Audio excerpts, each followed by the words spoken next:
الأحلام ونوحد الأطياف ونهب له ونثور. هذا رسول الله من يطمع بقربه يشمر اليمنى ويرد عنه شرور.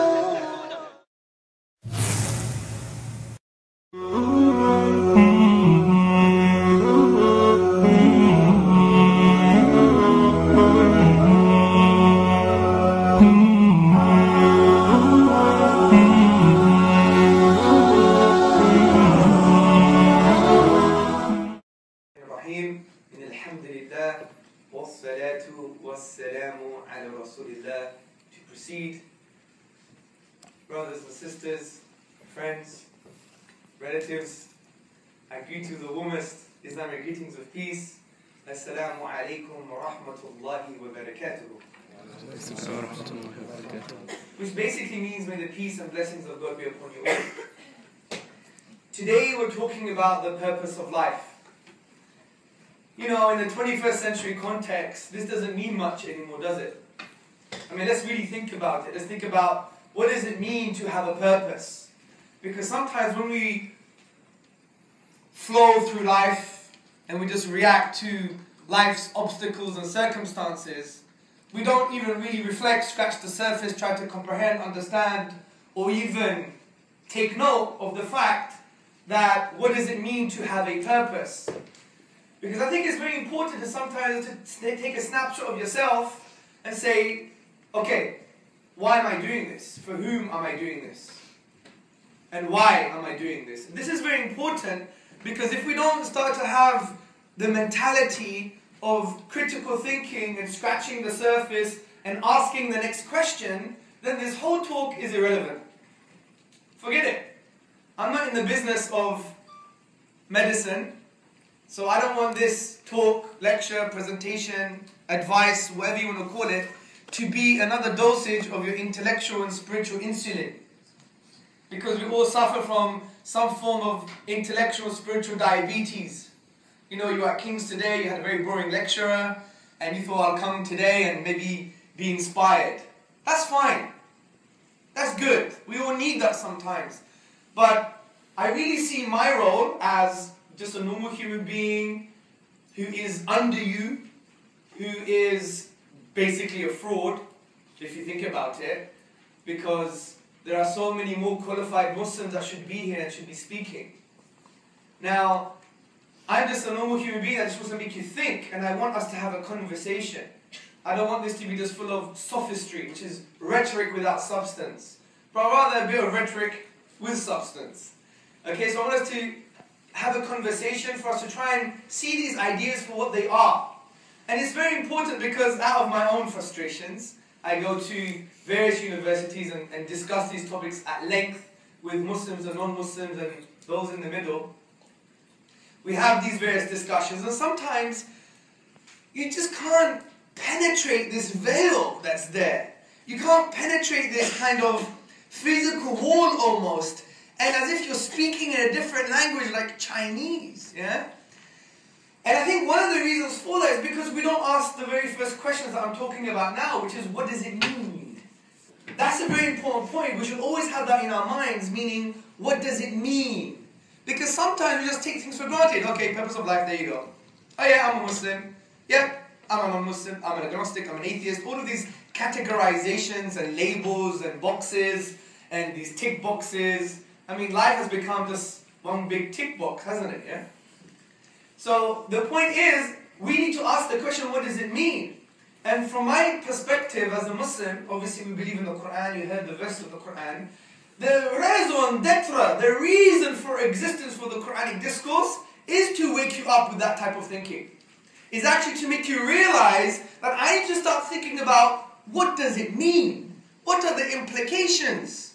And this is so critical, and you know, it is frustrating seeing Muslim students and non-Muslim students who may be academic, they may be bright, you know, they may know the math, the geography, the geology, the astronomy, the physics, whatever the case may be, but frankly, without being offensive, they're stupid. And I'll tell you why, what I mean by that. I don't mean that in a derogatory way, because I'm stupid too.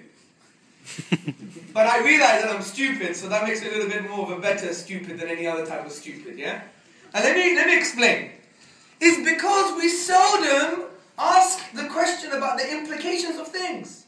And the Quranic discourse always tells you to think and reflect. For example, the Quran says, أَفَلَا تَعْقِلُونَ? Do you not use your intellect, your aql, your intellect? Which, by the way, we have the famous scholars of Islam, like the 11th century theologian Al-Ghazali, talking about the role of the mind. We have Ibn Taymiyyah, who spoke about the aql, and that you have to have a sound intellect in order to understand reality. And this has come from the Quran. It's not a historical accident. This is why the Quran says, وَكَذَلِكَ نُفَصِّلُ الْآيَاتِ لِقَوْمٍ يَتَفَكَّرُونَ. And thus do we explain our signs and evidences for those who reflect. Now interestingly, the word يَتَفَكَّرُونَ comes from the Arabic triliteral stem fa, ka, ra. Now if you look at the classical dictionaries, this is quite a deep word. It doesn't mean any type of thinking. Being a desert romantic, sitting back on the deck chair, touching the sand, writing poetry to your beloved, looking at the stars, and sipping on a glass of milk. Just to make it Islamic, of course. But the point is, it's about the thing that you're reflecting upon. You must inquire deeply about its implications. Deeply. What does it mean to have a consciousness? That a conscious reality emerged from non-conscious reality. These are important questions. These are very significant questions. We have to think about this. This is why the Quran even directs us to this. وَفِي أَنفُسِكُمْ أَفَلَا تُبْصِرُونَ. And in themselves, do they not see? أَوَلَمْ يَتَفَكَّرُوا فِي أَنفُسِهِمْ. Do they not reflect, ponder within the inner dimensions, the inner reality? And this is the type of people we must be, because frankly, the Quran is not the book of the Muslims. It's not the book of the Jews, not the book of the Christians. It's the book of Richard Dawkins. It's the book of Sam Harris, Dan Dennett, all the atheists and the non-theists and the religious people. It's for everybody, because it's a product of the divine reality that came to inspire you, to make you think. And we need to be this type of thinking people, because the whole question, purpose of life, I could sit here and tell you what the purpose of life is, but it's nothing. It's like giving someone who's already full some food. It won't make no difference to you. Sorry, mate. I've had dinner. Because at the moment, we think we're full, isn't it? Spiritually, intellectually. Because we live our lives with so many distractions. So many distractions. Even education can be a distraction. You know? Running off with some crazy theorem that's going to make a difference to a rat. Yeah? Or something insignificant. You know, those are insignificant things. Don't get me wrong, we need to do it. We need to be consumers. We live in capitalist society. We have to get a good job, get a master's, get some money, get married, and then die. So we have to do all of those things, right? You know, the rat race. But the reason I'm really focusing on this today is because if you go out of this room by learning to think the next step, job done. Job done. Because I really believe if someone's sincere and they have the intellectual capacity and they have the tools required to investigate this question, then you don't need a talk. You don't need YouTube. You don't need reference books. You don't need anything. You just simply need yourself. Because in the Islamic spiritual tradition, we believe in the fitrah. The fitrah means the innate disposition, which comes from the triliteral stem fa-ta-ra. So you have words like fatrun and fatarahu, which means something was created within you to acknowledge the divine reality, your purpose, and that the divine reality is the only being worthy of worship. So thinking is critical. So we really need to start to think. And sometimes the only way to do that is talk about examples. How can you make someone think? It's not easy. Now, you think, but how do you really think? That's not a paradox. It's an important question. And I want to give you some examples. And let me just give you a few concerning human interpersonal relationships, okay? Human beings, for example, we live in two types of realities, okay? I'm going to draw them as circles. This is the first reality, and this is the second one. This is what I would like to call your drama. And this is your reality. And here's an arrow, okay? We think they're the same. This is an exercise in thinking. A conscious awareness of the self. It's very important. We live in a drama which we think is reality. And we think they're the same. Because human beings take our limited perspectives based on experience, based on parental interaction, based on our limited thoughts, our limited ideas. It could even be from religion, from the social construct, from society, from the priesthood, from the scientists, from anybody, from these type of people, all of our experiences, and we superimpose it on reality. And we think our drama is reality. We're living in EastEnders. Honestly. Or Home and Away. Do you remember that? That's old school, man. So the point is, and we have to learn how to divorce drama from reality. And it's so hard to do that. Do you know why? Because the nafs in the Islamic spiritual tradition is called the ego. And oh dear, it doesn't want you to know reality. It wants you to stay into this drama. Because what's the nature of the nafs? And this is a universal phenomenon. This is not just based on Islam. Think about the ego, the concept of the ego. What does the ego want to do? It always wants to be right. It never wants to be wrong. It always wants to impose itself. And it never wants to be imposed upon. That's the reality of the ego. And we have to learn how to consciously, by thinking, divorce drama from reality. And let me give you an example to highlight what I'm trying to say. I used to be a project manager just down the road here. New King's Beam House, the 9th floor, the police IT organization has been disbanded now. My office was facing St. Paul's Cathedral, right on the river. Just right here. You know, when I come here, it's nostalgic, yeah? And I used to be a program office manager, and I used to love tea, because one of my heroes was Bruce Lee. Yeah? I know that rhymes, but I didn't mean to. And Bruce Lee used to love different types of tea. Rose Putong. You know what rose Putong is? It's basically tea roasted over rose petals.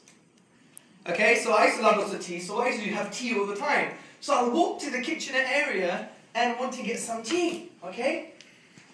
And I saw my two friends, John and Paul. John and Paul. And every time I approach, they'll be whispering. I come closer, they stop whispering. I'm thinking, look, I'm a nice guy. I don't have low self-esteem. I have good parenting. You know? No problem. I go back again. John and Paul. Whispering. What happens? They stop when I approach.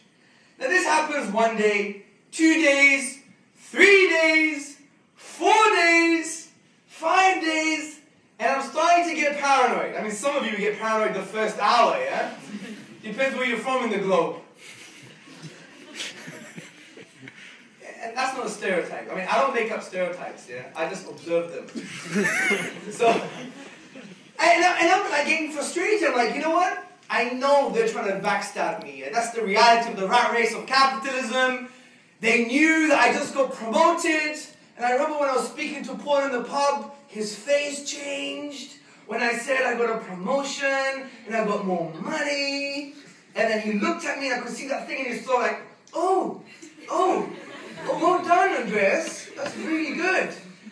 And I'm like, you know, when I speak to John, he used to be my gym mate, and he always wanted to take more weights than me, and he wanted to be more competitive, and he brought that into the working environment because he took my girlfriend, yeah?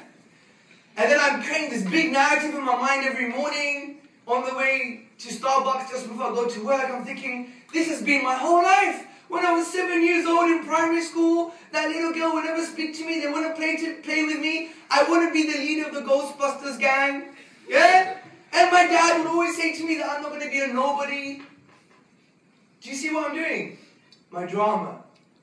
So on that Monday, I have a meeting with my line manager. And my line manager says to me, you've called this important meeting. I said, yes. Those two guys, I think they're racist. Yeah? They're racist. You know, how many times I have to say I'm Greek, I'm not Pakistani? Yeah? How many times I have to say that? And not just this, the guy is jealous, I got proof. about his face in the pub. They're trying to backstab me. Then the line manager gets a bit upset. I go crazy, bang the table. I get sacked.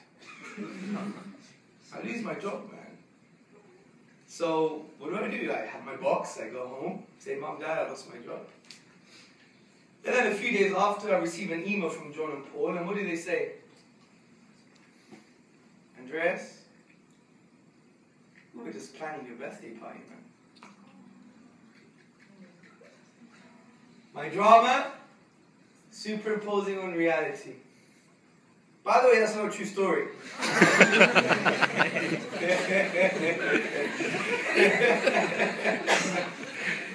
But this is our lives. I'm telling you, I'll give you 100 stories like this. It's our lives, I'm telling you. It is our lives. And if you really learn to consciously take a snapshot of yourself and understand that what you're doing, you're imposing your drama on reality, I'm telling you, you will be able to connect with human beings that you've never connected before. Let me give you an example. Who has hugged the EDL before? The EDL. Do you know who the EDL are? The English Defence League. Has anyone hugged them before? Nobody, yeah? No one. I have. I've hugged them before. It's on YouTube. I've hugged the EDL before. I'm not saying I'm perfect, but I learned to break down my drama, some of it, especially when you're connecting with people that really hate you. And the EDL hugged me. They started off by coming right to my face and saying, "You want shit, sure Yeah, exactly. Exactly. And I'm interacting with them and I'm breaking them down. I'm not superimposing my tendencies, my drama. Oh, they're racist, they want to fight me, they want to bite me, they want to kill me, they want to do all this to me. I'm like treating them as a blank canvas. And then we hug at the end. Because I empathize with them. Telling you, if you can't empathize with the EDL, you're not a human being. What a radical statement from a Muslim, huh? If you can't empathize with the EDL, even if you're Muslim or non-Muslim, you're not a human being. Why? Why not? Because you need to understand what their reality is. They're a product of a specific social process. They're a product. If you had exactly the same social variables, you may be exactly the same type of person as an EDL. And when it comes from a Muslim community perspective, some of the Muslim communities are far more racist than EDL anyway. There's more racism in some Muslim communities, which is not Islam, by the way, than the EDL. You know, a Punjabi can't marry Kashmiri, Bengali can't marry Pakistani, Pakistani can't marry an Indian can't marry an Arab can't marry a black can't marry an Afghani can't even marry an Afghani. Eh? The point is, we have these issues, right? And it's because we don't understand, we don't introspect, and we superimpose our drama on the reality. And you're going to be thinking, Hamza, you're politically naive. Hamza, whose side are you on? And you know whose side am I on? I'm on the side of the truth. And if you're on the side of the truth, you're on the side of Allah, God. Because what's his name in the Islamic tradition? Al-Haq, the truth. So, when you're always on the side of the truth, then you're always going to be on the side of Allah subhanahu wa ta'ala. Glorified be Him. I'm telling you, you take this away as homework and find out what dramas you have in your life, it will change everything. I did this in Manchester as a course. I had so many brothers and sisters coming up to me and crying and saying, I thought my mum never loved me because she always went to Pakistan to take care of her dad who was ill. And she was always away from the house, but I just realized that she sacrificed everything for her dad because he was unwell and she always took care of me. And I'm going to call her today and say I love her for the first time in 10 years. Oh, you take your life though, yeah? We have these issues, I'm telling you. And it could be with our own selves. Sometimes we put ourselves down. We're thinking, you know, I don't have the ability. I don't know, I can't, I don't. We have this sense of low self-esteem and negativity, right? And that's because we're stuck in this drama. And it's usually based upon one experience in our life that has become the lenses in which we see the world. I'm telling you. And every experience we have, we see through the same lenses. We say, see, I told you so. I told you so. I told you so. Because you're always carrying the same lenses, right? And that's why two different experiences Two different people will see them in totally different ways. Why? They got two different lenses. That shapes their reality. So, this is an art of trying to think. Because sometimes it's so hard to think like this. Because sometimes we think, you know what? My interpretations and perspectives of reality are true. There's no such thing as my drama. It's not external to truth. It is the truth. And that's the nature of the ego, isn't it? So hopefully you're taking a lesson so you could apply this in your own life. And I'm telling you, you'll be able to connect with people in so many ways that you never connected with before. Let me give you another example. Let's do a test, social test. Here's a word, okay?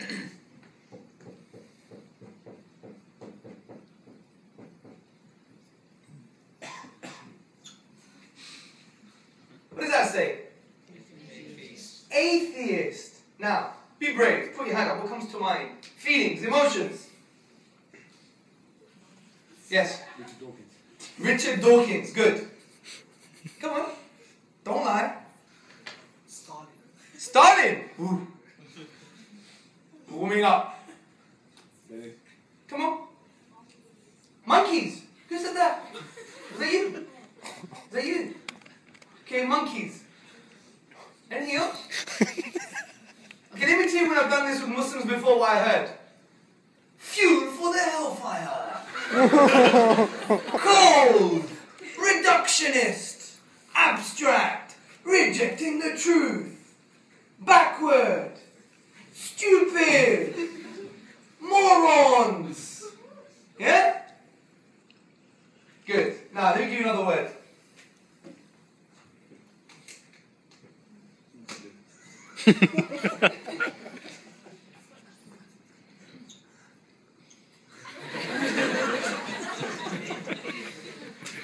Give me some labels. Labels, people. Honest? We're in the wrong century, love. I want you to think like a non-Muslim, by the way. Yeah. That's it. Bring it out. Terrorist. Anything else? Heaven.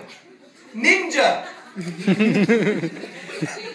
Always late. Oppressed. Come on. Smelly.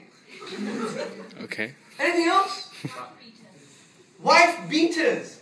Backward. Backward. Impulsive. Impulsive. Impulsive. Impulsive. Yeah? Asia. Asian. Yeah. Dirty. Angry. He's not the most. You guys are self-haters, man. Far more comments for Muslims than for the atheists. You guys put things correct or something? Okay, good. Now, who feels ashamed now? Come on, let's get that thinking going. You did to the atheist what the non-Muslims do to the Muslims. Don't you think that's a pugnacious attitude? Look at the way you judge the atheist. But you know that we get the same kind of criticisms. So the thing that you disagree with, you actually are. So the problem is not other people, the problem is you. Do you understand this point? People criticize the Muslims in that particular way. You took the same kind of drama and you did exactly the same thing with the atheist. So now you know no one is the problem apart from your own self.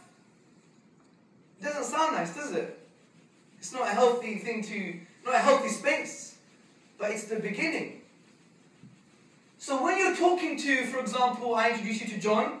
Do you hear John? Speak to the crowd. By the way, John is the head of the Atheist Society. What will come to mind? Who will you be interacting with? John or your drama? Your drama. You'll be thinking he's atheist, he's cold, reductionist, fuel for the hellfire, this, that, and the other, and you're not engaging with John in the way John should be engaged with. You're engaging with your drama. And that's what happens when some non-Muslims attack Muslims. They're not engaging with the Muslim, they're engaging with their dramas as well, based on media, limited interpretations, etc. and even their limited experiences. So the way to break this is to understand that. And from a Muslim perspective, to understand the Sunnah, which is the way of the Prophet Muhammad upon him be peace. The Prophet Muhammad sallallahu alaihi wasallam said, when I see someone new, don't tell me anything about them.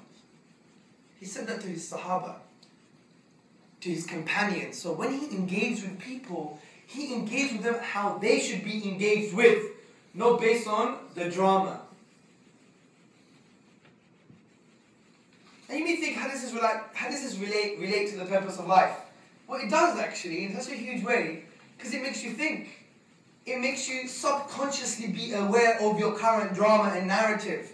And whether you're Muslim or non-Muslim, and whoever you are, if you don't really get this right, you won't really fulfill your purpose of life, in my humble opinion. You won't find it. Because how could you? Imagine you're a Christian, and being Christian is part of your drama too, right? It's part of your limited experiences. If you're always superimposing it on viewing the Islamic way of life, without taking a snapshot of yourself and saying, look, this is still my limited interpretation, let me have a blank canvas, let me create a new realm of possibility for myself. If you don't do that, then you just stay the same. This is why, from a spiritual perspective, Islamically, we say that we are given windows of opportunities in our lives, that the door of life opens and we're invited home. And that could be someone's death. That could be a loss of a job, loss of a sibling, loss of a family member, depression, illness, some form of wake-up call. And these are spiritual windows. And they're windows of opportunity for us to reflect and enter into. Because if you really think about it, when we have these spiritual windows, our drama doesn't mean anything anymore. I'll give you an example. Who doesn't like their brother? You don't like your brother, right? That's sad, but that's life, yeah? What's your name, if you don't mind? Jasmine. Yasmin. You don't like your brother, right? Yeah. Okay. If you got a phone call now and you find out your brother died, how important will those feelings be? Not very important. Exactly. So what does it say about your feelings? That they're not really existent. Yeah, they're not that important, are they? Because it's the ego, isn't it? I'm telling you, every time I wanted to break someone's face open, yeah, like in the family, you get so angry, sort of like, oh, what are you doing? Yeah, not that I would. I just think of them in their grave. And it just stops. The ego just breaks. It's like, you know what, we're all going to be one buffet. We're going to die. We're going to interact and have party with the worms and the rats and the slugs. You know, there are far more greater priorities. And when we do this with our lives all the time, we see, then what is the greatest priority for our lives then? And I would argue, it's actually to find out who the hell you are, and why you are, and whose you are. And obviously your students on a Friday night, sometimes you'll be saying where you are. Yeah? But the point is, this is why we have to have ultimate objectives in life to make meaning of our own lives. Because the whole question of purpose is so important. Now some people say, I'm an atheist, I don't need purpose in life, I make my own purpose. That's fair enough. But I think that kind of person still has their own drama. They're deluded. Because if you break it down to reality, if you don't have an ultimate purpose, there is no ultimate value, no ultimate meaning, and I would say not even ultimate morality.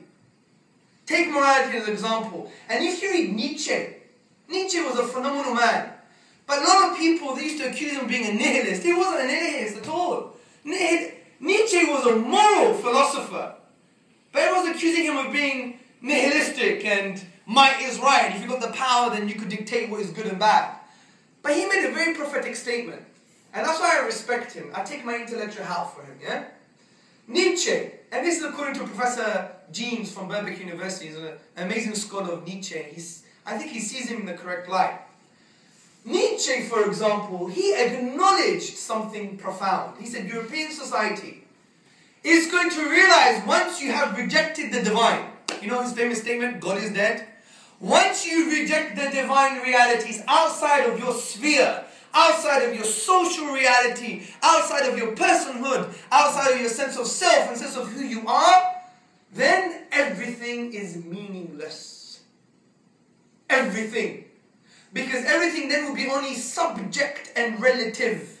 It will be subject to your perspective and relative to your experiences and limited understanding. There is going to be no objective way. And he said that people are going to be going through this kind of process thinking, no, there is still objective morality. That's why you have things like the Humanist Association of Britain coming up, and of Sydney and in America, and they're like almost pseudo-religious entities trying to hold on human value and make it real, make it transcend humanity. But in reality, it's still subject to them and relative to their perspective. And Nietzsche said, when Europe, in 200 years, he said, would realize that there is no meaning, it's meaningless, we will have to make our own selves God. And he realized a big problem with this. He said, in making ourselves God, then there will be the battle of the gods. Because you could be different from me. Your morals, your meaning, could not align with my morals or meaning. And that's why sometimes he would say, might is right. But he would also say profoundly, I have my values, where are yours? And I think Nietzsche hit the nail on the head. Whoever you are, wherever you are, you take God out of the picture, there is no ultimate meaning and no ultimate moral value. Zero. Finished. Then you may, oh, but it's wrong and it's bad and it's evil. Yeah, says who? Says who? Like my dad says he always says to me, my mom says something, this is sinful. My mom says, yeah, I leave some food on my plate. And my dad would say, in which book is that written? He says as a rhetorical joke to show, like, well, show me your basis for it. Is it just you, your own perspective? So when there is no transcendent being or transcendent conceptual anchor that's independent from human subjectivity, then it's going to be might is right. And I'm telling you, we see this today, but we don't even see it. Might is right is happening today. It is happening today. Moral values are being shaped by those who have power in society. Study psychology. Who studies psychology? Social constructionism. Read it up. Vivian Burr. Her book is called Social Constructionism, published by Routledge. She makes a profound point. She says, you think your dispositions and your emotions and your humanisms and all these isms and schisms and right and wrong and moral values and pointing the finger and all this rubbish, you think it transcends you. But that's rubbish. You're just a product, you're a slave of society. Because in social constructionism, the influences in a particular society are structured in such a way to shape us and shape our disposition. I'm telling you, it happens. We've seen this. Look at 15 years ago. Would MTV show what MTV is showing today? No. 15 years ago, 20 years ago, it would be called a porno channel, right? Almost. If you see some of these rap stars in their videos, it's atrocious. And the social construct has changed our perspective, has changed our intuition. Because the reason human beings are easily affected by society is because of what you call the development of the social construct or the development of the social norm.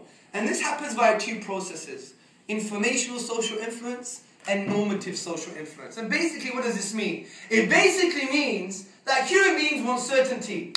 It's a drive. We want to be certain. We don't want to be unsure about ourselves and what we believe in, our values and our perspective and our moral compass. We want to know we're heading in the right direction.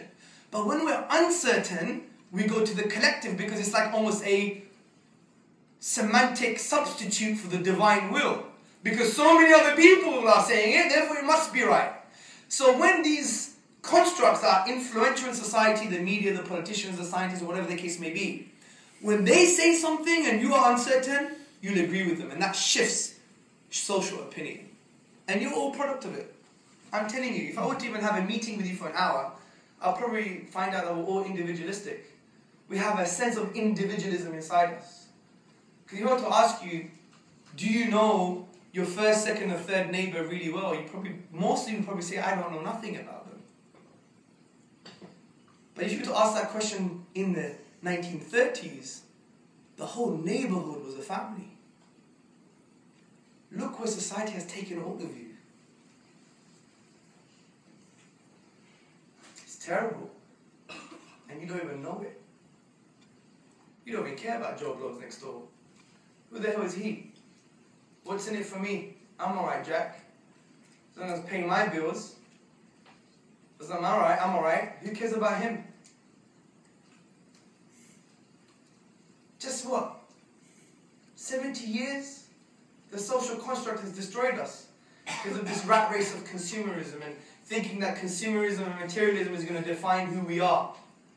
This is why the riots happen. You know the recent riots, the England riots? One major thesis that was proposed why the English riots happened is because of austerity measures, the working class had less money. But because of this added materialism we have in society, you know, the bling bling, 50 cent, the irony, 50 cent and he's worth big millions, yeah? By the way, he's an immoral idiot. I'm on his Twitter page. He's disgusting. It's pornographic. Even Mayweather, who knows Mayweather? Boxer, he's one of the most famous boxers. I respect him for his skill. But he's an immoral idiot. I said that to him. Not in those words, of course. But I said to him, you know, I tweeted him and I said, if you spend your time with all the influence, he's got millions of people on his Twitter page saying something positive and good. But what is he? Was it money team? That's his money team. Make money. I want to be the richest in the world. Continuously, that's all he's about. And these are the influences in our society from a celebrity perspective. And this added materialism is showing to people when you don't have an absolute and ultimate purpose of life, you're going to go into the norm. What's the norm? What I look like and what I wear and the things that I own. That defines me. So in austerity measures, you don't have that anymore. So what are the working class going to do? They're going to try and find their sense of self, which is what? The material. So they'll steal it. These are all profound questions that you need to be thinking about, people. So,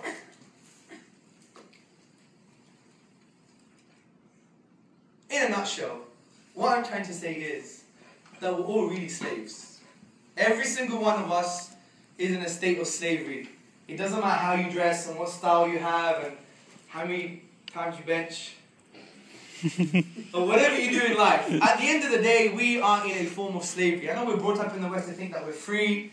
But frankly, I think this is utter bakwas. Which means rubbish. You know, the buck of the chickens or the birds. This is buck, yeah? Let me tell you why. And think of it from an existential perspective, not a social, oh, I'm a liberal, I think we're free. Take your ideology and leave it on the doorstep, yeah? I'm talking about reality. Existential reality is what it means to exist. Now, an American writer once wrote that your birth, my birth, our births is like being born and then kidnapped and sold into slavery. Rocky, did you choose your parenthood? Your parenting? Did you choose your parents? No. Did you choose your background? No. Where are you from again? Vietnamese? China. China. Did you choose you're going to be Chinese? No. Ni hao ma? Ni hen piao lian? Oh, thank you. No worries. I said you're very pretty. So, he didn't choose that he was going to be Chinese. He didn't choose his parents. He didn't even choose that he was going to be a bloke. You never chose that you're going to be Arab. I'm assuming you're Arab, right? Persian? Not Persian. Okay, gorgeous, yeah? He never chose that he was going to be gorgeous. He had no choice in that. MashaAllah, tabarakallah. Yeah? You never chose you're going to be a woman. Yasmin, did you choose your name? And you didn't, did you? You didn't choose where you're from. You had no choice in these things. Absolutely zero. And then you claim you're free. They have a sense of liberty. You know, actually it's worse than this, by the way. Not only did you didn't choose this context, but you didn't even choose your societal background, your social, political upbringing, your geography. You had no choice in this. You're enslaved to these things. And if you don't think, you're also enslaved to just your instincts, your drives, the carnal, bestial aspects of man. And we see many human beings like this. Go on the tube. Look at people's lives. Look at the average John Doe or Joe Blogs. What does he do? He wakes up, has the same old sani, same old coffee, has a couple of fags. He knows it's 3 fags, takes him to the bus stop, he even knows how many fags he's going to have on the way. Gets on the bus, gets to work, a slave to his boss, 9 to 5, like a chicken hatching eggs. Yeah? Finishes work, goes to the pub, have a couple of pints, may watch this movie, that movie, is all the bloody same, goes back home, looks for a bird, can't find one, and that's it. And then ends up with some woman, he probably doesn't even alive, has about 3 kids, they don't listen to him, he wastes all his money, then he gets arthritis and cancer, gets sent to an old person's home, and he dies. Congratulations. That's like an animal. You're just reacting to your instinct. And especially in capitalist society, they use the instincts and exasperate them to make you just keep on following your instincts. And I could guarantee that's the case. Study social constructionism and you would see. Look at the way they advertise credit cards and the new car and the things that we love and materialism. It's like an agitation of instinct. You see, even the sexual instinct has been used to sell things. Dog food, pretty woman. I don't know what they're trying to say. Are women like dogs or dogs like women? Or if you buy this food, are you going to get that woman? Do you see that instinct is subconscious? Just recently, they prohibited subliminal advertising in credit card advertisements. It's all to drive the instinct. And so therefore, most of us are just what the Quran says. Nay, they're worse than animals. In Surah Baqarah, in chapter 2 of the Quran. That's why Al-Ghazali, in his Alchemy of Happiness, he discusses this. He says, you think you know yourself. Because when you're hungry, you eat. When you're angry, you fight. When you're enraged by the passions, you make love. That's not you. You're no different from any other animal. The real you is in your inwardness. Remember what I discussed earlier, the fitrah, the innate disposition? So we're enslaved to our DNA, social, political, upbringing, parenting, geography, nationality. So we're enslaved. So the question is, how do we free ourselves from this? Well, interestingly, the Arabic word for the soul or the self is ruh. Ruh. And the word ruh shares the same root word as raha.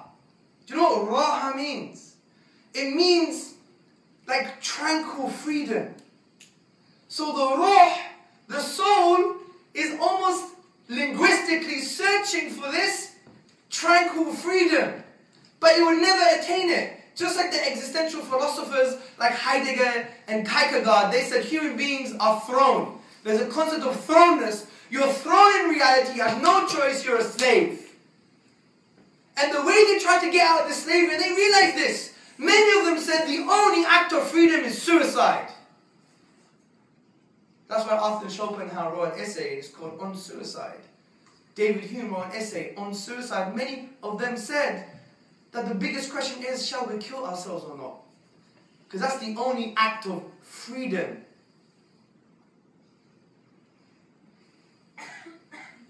Please don't die after this lecture. Please. I don't want to be responsible for anyone hanging themselves.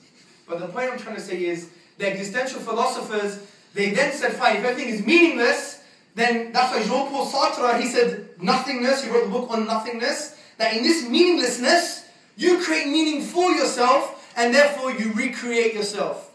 But frankly, that is just a self-delusion.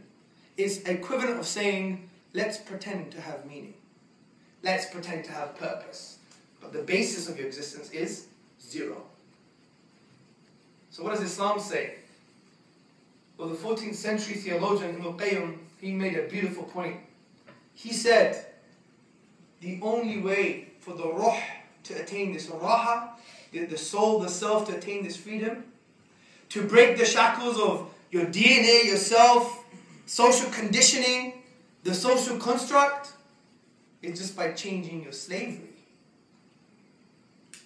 To enslave yourself to the divine reality. And once you enslave yourself to the divine reality, you're really no longer a slave to these ephemeral, empty, meaningless shackles. And then you become a human being. Because before, You were just a human doing. And that's why God says in the Quran, when you forget God, when you forget Allah, Allah will make you forget your own self.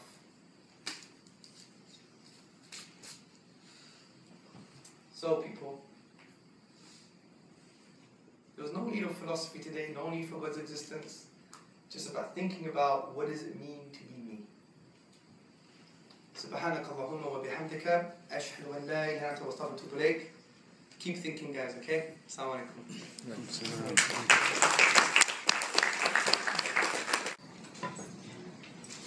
Some people who don't know me.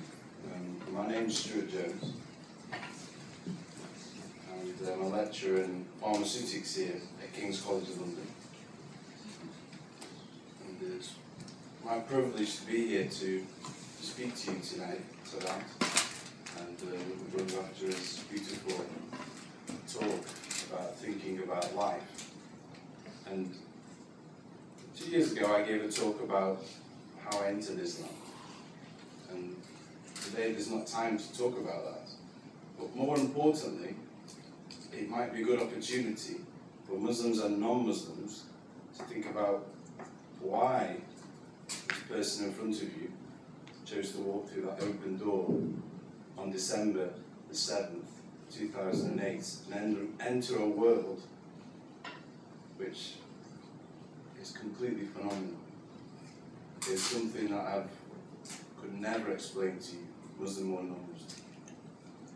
And so, for those Muslims who are maybe struggling, like us all, or those non-Muslims who are thinking about maybe I can follow the same path and walk into something which is truly beautiful, then perhaps you might have some questions. So you can ask yourself or the brother any questions you would like. Now some people might be a bit afraid to ask questions, so you can write them down if you would like to write them down, and we're happy to take your questions. Okay. So we'll open the floor to questions. Compared to the talks, I want to just draw two parallels to what you seem to be saying here. One is in the Madhyamaka tradition, in Buddhism, everything is empty. And to be consistent, of course, you have to look at this and say, even the notion of emptiness itself is empty. So that's my first part. The second one is in the philosophy of ancient Greece, where the Persian skeptics, having pretty effectively apart what everyone else thought, with their positive belief, found that they had to restrain themselves and step back from holding positive beliefs themselves. That the other people's positive beliefs were unsustainable, couldn't be a positive belief of their own. So I get what you're saying about drama and reality, but I mean, if you really buy into this kind of, I've done my social constructivism, I've done my separating out drama from reality, is the only way to avoid simply replacing one drama with another, not to do the same thing, make the same move, and simply stop believing anything at all. I mean, the question is really, having done that, how do you move on to something else? Well, that's a very, very profound question. First and foremost, I appreciate your sentiments concerning the Buddhist perspective. I actually considered myself quasi-Buddhist before I turned Muslim. I was very interested in the Tibetan tradition. I read the Tibetan book of the living and the dead, and really, you can't even call Buddhism a religion, really. It's more like an agnostic philosophy. It's like, look, it works. Forget about where you came from. And I think there's a famous statement from the Buddha saying, does God exist? And he's like, well, look, these things work. That's the important thing, yeah? So it's very existential from that perspective as well. So I do appreciate the idea of everything intrinsically is empty, and even the idea of emptiness is empty as well. However, concerning Pyrrhonian skepticism, you're right. They had to move away from any assertions for truth because it was self-defeating, because they basically said, there is no truth. But does that include your statement? Oh, well, there's no certainty. Yeah, there's no certainty, or even there is no truth. But that itself, is that a certain statement? If it is, then you have to merely suggest it or keep silent. So that was interesting. So I think what you're trying to say is right, how do you therefore break this cycle? And why does it mean necessarily that religion would actually solve that problem? I totally agree. Because religion could be a social construct as well. But there's an axiom in the discussion. And the axiom is that in Islamic spirituality, we believe that the truth is self-evident because of the fact that we have this innate disposition that was created by the truth, Al-Haq, the divine himself. So from that perspective, it breaks all other quasi-truths, yeah? And this has some anthropological justification. For example, if you read the works of Professor Bruce Hood or Olivia Petrovich and Bartlett and others, they would even say, look, if you take children on a desert island, even from an atheist background, and there's no, in other words, there's no construct apart from sand, yeah, they would start to acknowledge the divine reality and that He's one. And that's very interesting. And you even see this cross-culturally. Like China, for example, and Russia, communist Russia, they still have that sanctification instinct. Some psychologists are talking about that we have an instinct to worship. Yeah? I mean, look at Justin Bieber fans. Justin Bieber is starting to follow his own fans now because he was late 40 minutes for a concert. I just heard on the radio, she was like, oh my God, I've been waiting 4 years for him to follow me. And she was like in hysterics, like, oh my God, how shallow, yeah? But the point is we have this, hero worship instinct, right? And we saw massive statues of Stalin and Lenin, and that was like almost it was like a reverence. They're in awe. It's like almost a sanctification. So there's that axiom. The other thing as well is, the discussion assumes that we already know reality as well. Do you see? And I think you can get to know reality if you reduce it to its very bare components. I'm not a reductionist, by the way. What I mean reduce it by its bare components is, fine, say I'm crying. Now, you could think he's crying because he's sad, or he's happy, or he's mad. But what is the reality of it? Salty water is coming out of his eyes. That's it. And this is, if you translate it into philosophy, it's called epistemic foundationalism. So, epistemic foundationalism. So, epistemic foundation is taking necessarily known truths, that regardless of drama, they're known truths, and building upon them. And I think philosophically, if you start to do that, you would really see the intellectual truthfulness of the Islamic tradition. For example, God exists, and the Quran is miraculous. I know that's not the topic of today, per se, so we can't get into that type of philosophy, but it opens a window for you to investigate.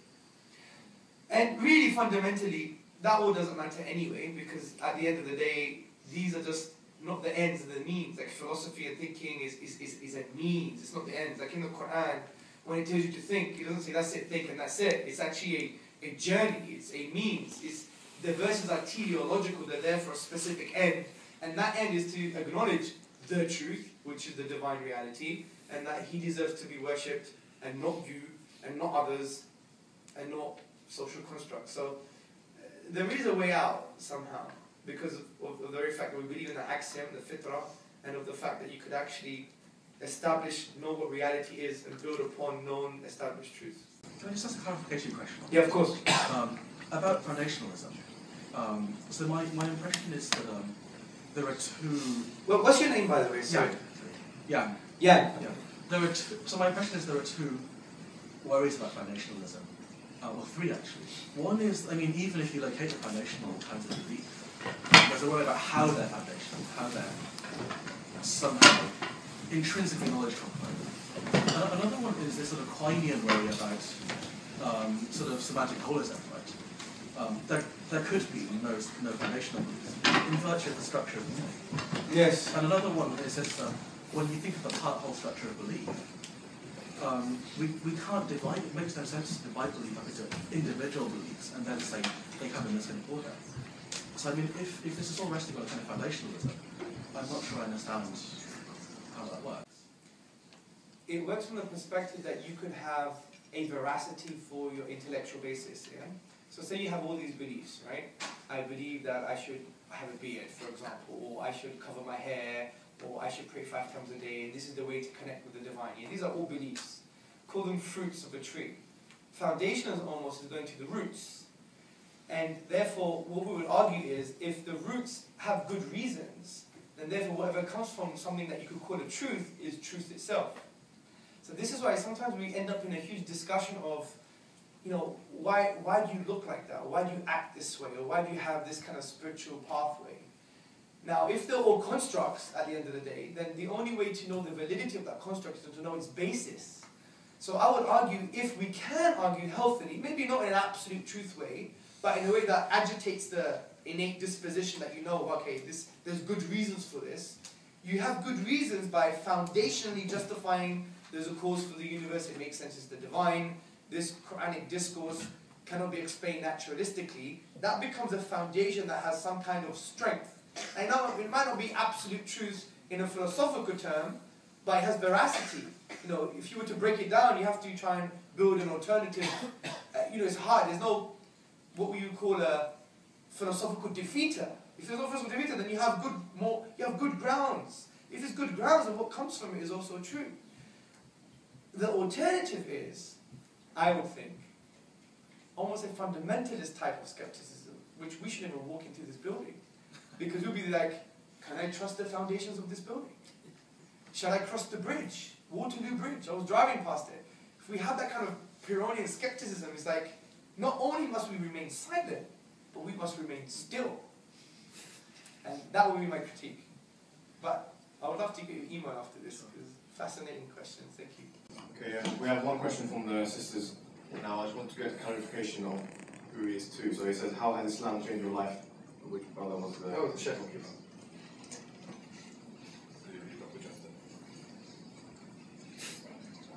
There isn't one possible thing in my life that hasn't changed.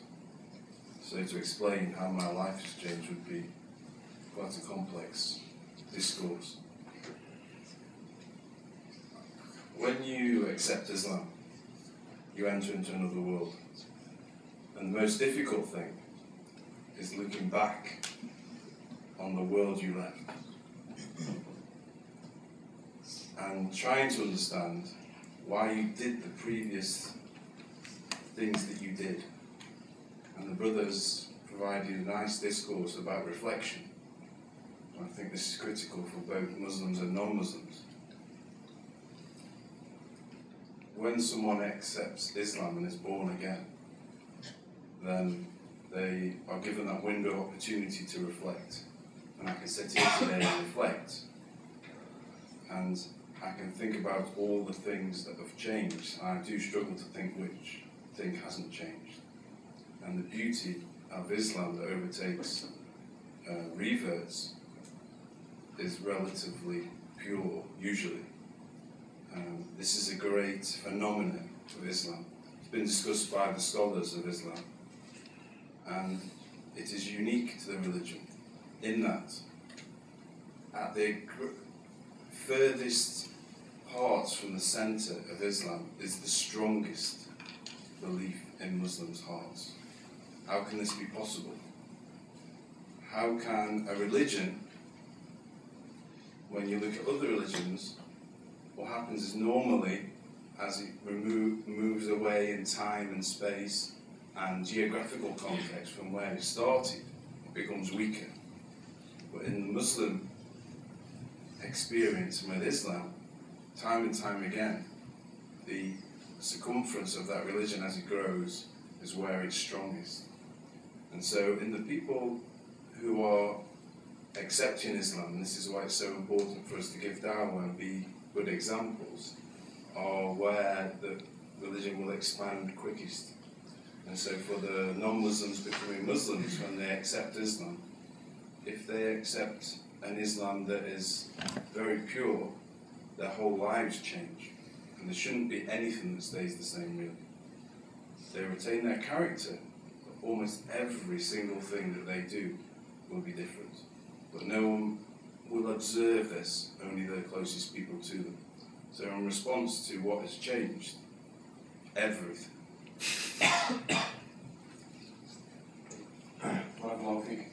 There's a question, actually two questions direct to Brother Hamza, which is one of them. First one is, how do you know when you've divorced drama from reality?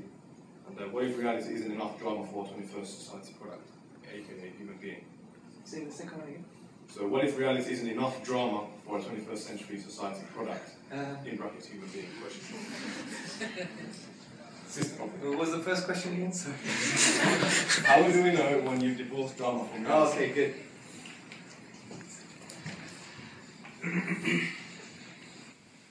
I don't know how to answer that question, to be honest.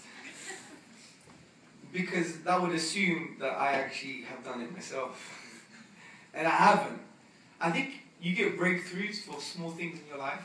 For example, whether it's between you and your father, whether it's between you and your mother, you and yourself, you and your work colleagues, you and other human beings. And you have these mini breakthroughs throughout. So I wouldn't say all of a sudden you understand what reality is now. I wouldn't go that far. Because even, for example, you become a Muslim, and you understand reality on a philosophical perspective that yes, God exists, He's one, He deserves to be worshipped, shouldn't worship myself, should do all acts of worship, not for my ego, not for others, but that which transcends that which is the divine pleasure, yeah? So, you may understand that abstractly, but you still may be living in a drama anyway. Do you see? So there is the reality of understanding the reality of the truth of Islam, which is you could find out. But the drama could still be based upon your own perspectives, and you won't be able to deal with the truth that you now have established. You see? I'll give an example. It's the best thing to do is to give real human examples. When I became Muslim, my dad was a great guy, thinking, compassionate, loving. He says to me he loves me every day. He said you could move mountains, you could take over the world, God's inside you, yeah? That's the kind of philosophy my dad was talking about. And I had a huge self-esteem, very arrogant, very cocky, nothing's changed. And he was a hero to me. Like, my dad would do some things that, morally, only the first 3 generations of Islam would do.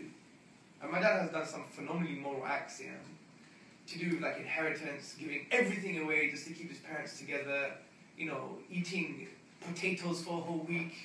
Yeah, I mean, stuff that is crazy. Being bankrupt just so he could pay people because he used to own a factory. He wouldn't let them go. He said, look, I have kids too, I wouldn't want their kids to starve. I mean, the kind of things that he's done is phenomenal. And he was my hero. So I become Muslim now and he's not Muslim, so there's a